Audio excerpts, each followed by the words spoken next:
usia remaja?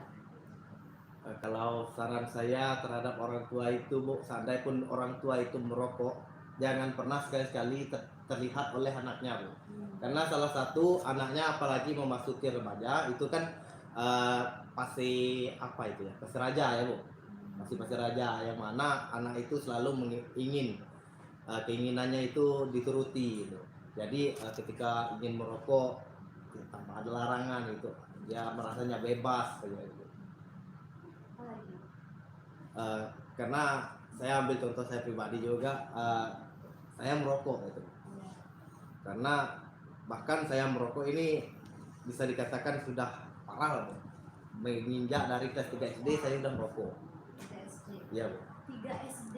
Iya. 3 SD itu usiamu berapa? Sekitaran 9 tahun atau 10 tahun.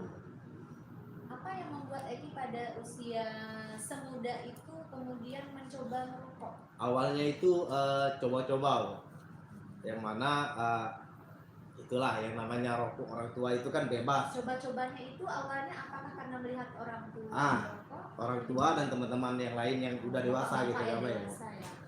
Ketika ada rokok bapak saya di meja gitu kan, saya ambillah satu-satu. Sembunyi kamu ya? Sembunyi, saya coba rokok. Rupanya rokok ini enak juga gitu kan.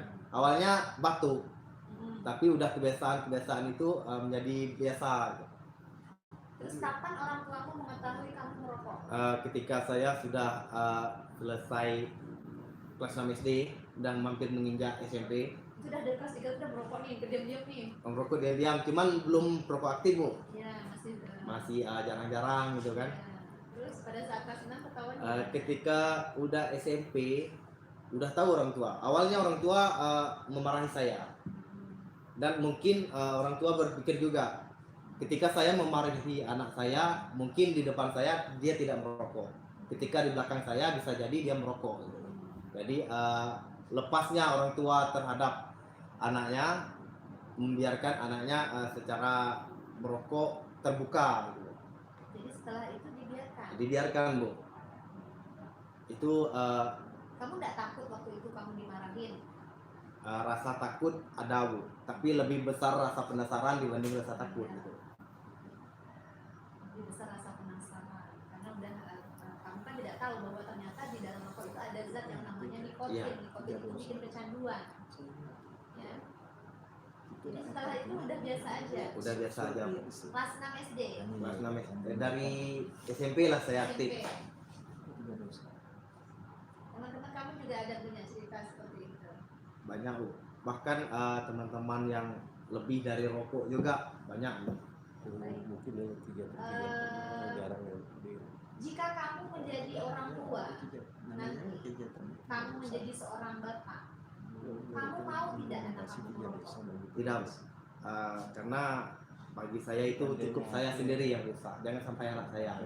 Apa yang akan kamu lakukan untuk mengantisipasi supaya anak kamu tidak ikut merokok?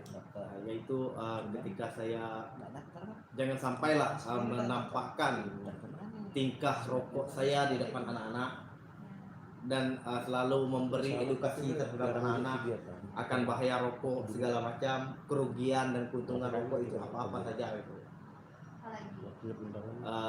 Mungkin secara pengalaman saya belum memiliki pengalaman sebagai orang tua. Tapi kan sudah mendengar cerita teman-teman. Iya.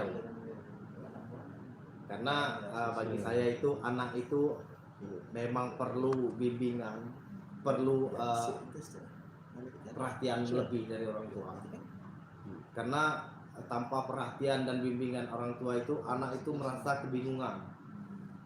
Kebingungan yang mana kita ambil contoh memasuki hutan tanpa pernah kita sama sekali tahu jalan tersebut. Jadi tanpa arah, jalannya tidak tahu arahnya kemana, yang baik yang buruknya, Bu. Begitu pula dengan anak. Jadi anak itu tanpa perhatian orang tua dan bimbingan, rasa penasaran dia besar. Jadi apa hal yang belum dirasakan, ingin dirasakan dia semua. Ibu puas dengan jawaban Eki?